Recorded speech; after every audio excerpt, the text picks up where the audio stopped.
kulan ballaaran oo ay yeesheen waxgaradka culimadiinka cuqaasha dhalinyarada qurba joogta aqoon-yahanka iyo hooyooyinka beesha jaarso ee deegaanka Soomaalida Itoobiya oo ay kaga tashanayeen danaha beesha jaarso ayaa waxay ugu horeen ay u tacsiyeeyeen eheladii iyo qaraabadii dadkii Soomaalida ahaa ee xasuuqdareedka arxandarrada loogu geystay deegaanka Oromada isla markaana ay gacanta ka xaqdaran dishay iyagoo ku tilmaamay inay tahay dhacdadani falfal xun.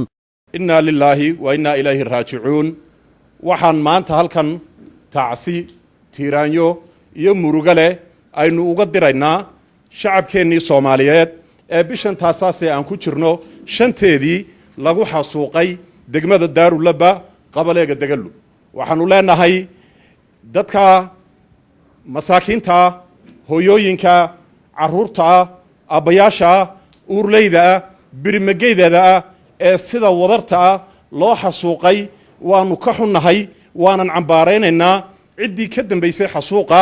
iyo ciddii falka geysatay waxaan ugu baaqaynaa in la hor keeno sharciga jamhuuriyadda dimuqraadiga federaalka Itoobiya si looga qaado tallaabada ku habboon gabi ahaanba dadkii dhibta gacantooda ku geystay iyo kuwii ka dambeeyay labadaba. maanta halkan waxaan beesha jaarso aan iskugu nimiday dhacdooyinka sharciga ka baxsan xuquuqda bini'aadanka liddi ku ah gaar ahaan dadkii Soomaaliyeed ee lagu laayay Daarulaba iyo Belbeleyti iyo nawaaxigeeda waxa weeyaan dadkaas waxa iskama aan dad dhacdo dagaal ama xuduudaha iyo meelahaas ma aha waa bartamaha Itoobiya bartamaha Oromiya weeyaan dadkaasi waxay ku noolaayeen ilaa 7 ilaa 8 fac ayay ku noolaayeen halka ay deganaayeen waa dad ka tirsan bay ahayn maamulka Oromiya Soomaali ahaan ayaa iyaga oo inta lagu ururiyay xere bilays ah ayaa lagu gumaaday oo la googooyay kadibna inta la gubay lagu xereeyay god lagu riday arinan dhacdada noocaasa waa mid aan wali adduunka ka dhicin qof inta la dilo waa la gartay qof inta la dilo la gubo haddana la qariyo oo la aasameel kama dhicin arrimaha noocaasi waxa weeyaan xuquuqda bini'aadanka wax ka baxsan weeyaan maxaan haddaba cambaaraynaynaa oo maanta halkan isugu nimiday haddaan beesha jaarso dadka sameeyay dhacdada noocaas ee foosha xun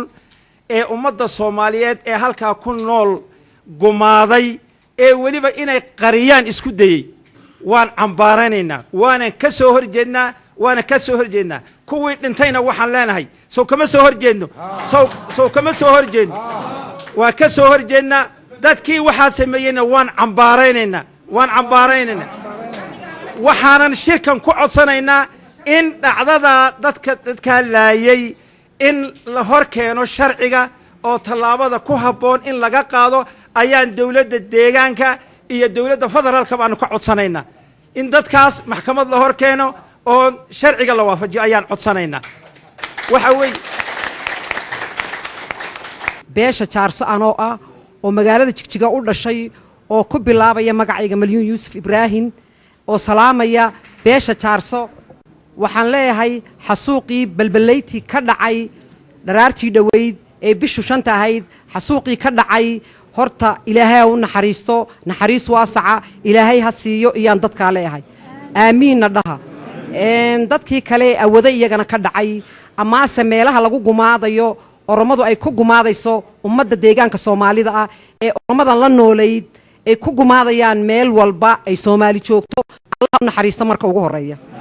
ugu dambeynna waxgaradka culimadiinka cuqaasha dhalinyarada qurba joogta aqoon-yahanka iyo hooyooyinka beesha jaarso ee deegaanka Soomaalida Itoobiya ayaa si guud uga marakacay horumarka baaxadda leh nabadgelyada iyo maamulka Sooban ee ka hana qaaday deegaanka sidoo kalena waxa ay ballan qaadeen inay barbar taagan yihiin had iyo goor xukuumadda deegaanka Soomaalida Itoobiya ee xisbiga dimuqraadiga shacabka Soomaalida Itoobiya horumarkaasi kala duwan ee xukuumaddu ku howlan tahayna ay kaalintii ku leeyihiin ka qayb qaadan doonaan mudane madaxweyne Cabdi Maxamuud Cumar horumarka aynu gaadhnay deegaankeenu gaadhay 9 sano ee u dambeysay horumarka xawliga ee waxa weeyaan itus oo itaabsi ah hadii ay tahay horumarka laga gaadhay dhinaca biyaha hadday tahay horumarka laga gaadhay xagga caafimaadka beeraha waxbarashada wadooyinka horumarinta magaalooyinka inay ku timiday in badan oo loo fikiray iyo dadaal uu la yimid madaxweynaheena sharafta leh madaxweyne Cabdi Maxamuud Cumar iyo xisbiga dimuqraadiga shacbiga Soomaalida Itoobiya ciidamadana liyu booliska oo nabadgelyadii deegaanka markay meel saareen u soo jeestay inay ka shaqeeyaan horumarka iyo waxa weeyaan wax soo saarka beeraha wadooyinka iyo caafimaadka oo aad ogtihiin markii ugu dambeysay kaabada waangay inay isku xidhay degmooyin badan oo ay horteed intii aan la sameyn marnaba in la tago aanay suurtagal ahayn taasna waxa weeyaan ay hirgeliyeen ciidankeena qaaliga waxaan ka soo horjeednaa cid kastoo ciidankeena ka soo horjeedaan ka soo horjeednaa waxaan ka soo horjeednaa cid kastoo nabadgelyadeena ka soo horjeeda waad arkaysaan maamulka inta 10 sano ugu dambeeyay waxa uu qabtay horumarka waynu arkaynaa bal meel kale iska day magaalada Jigjiga hadaad eegto gudaheeda laamiyada la sameeyay wadooyinka maaragtay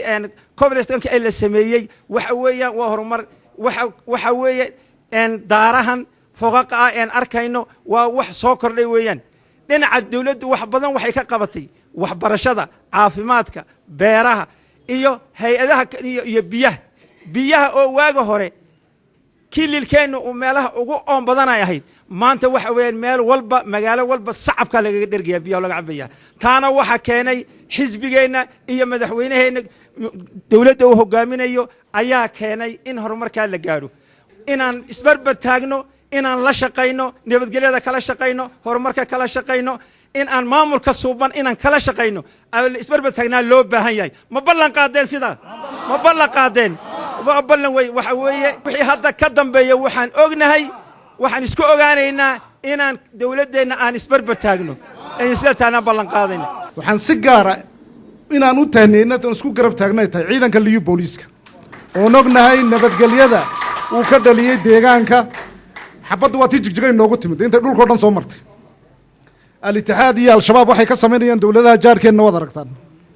maanta cid xuduudda weyn inooga soo gudubta male xukuumadda wanaagga badan sharafta badan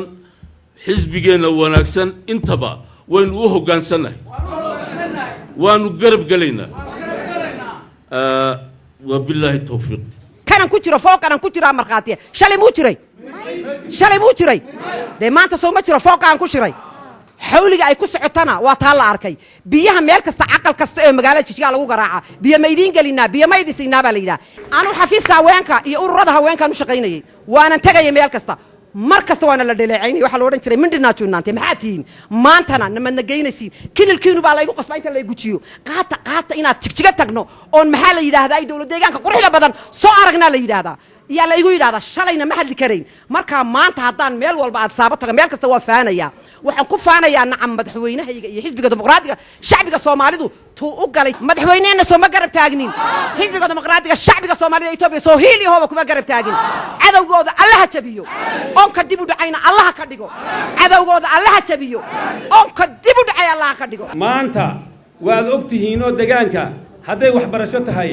hadday tahay caafimaad hadday biyo tahay hadday horumar kale oo beereed tahay intaba meesha la maraya waynu wada ogsoonahay ugu dambeynna waxgaradka culimadiinka iyo aqoon-yahanka beesha jaarse ee Soomaalida Itoobiya ayaa hoosta ka xariiqay inay garab taagan yihiin waxqabadyada horumarineed nabadgelyo iyo nidaamka maamulka suuban ee xukuumadda deegaanku gaarsiisay guud ahaanba shacabweynaha deegaanka waxayna cadeeyeen inay hal meel uga soo wada jeedsan doonaan wixii dhibaateynaya horumarka ka hana qaaday deegaanka iyagoo digniin u diray cid kasta oo xaqiraysa horumarka iyo nabadgelyada ka hana qaaday deegaanka isla markaana bogaadiyay waxqabadka xukuumadda haddaba waxgaradka culimadiinka iyo aqoon-yahanka beesha jaarse ee Soomaalida Itoobiya ayaa waxay cadeeyeen in shacabka deegaanku yahay shacab jecel horumarka iyo nabadgelyo ku wada noolaanshaha qoomiyadaha iyo shucubaha dalkeena Itoobiya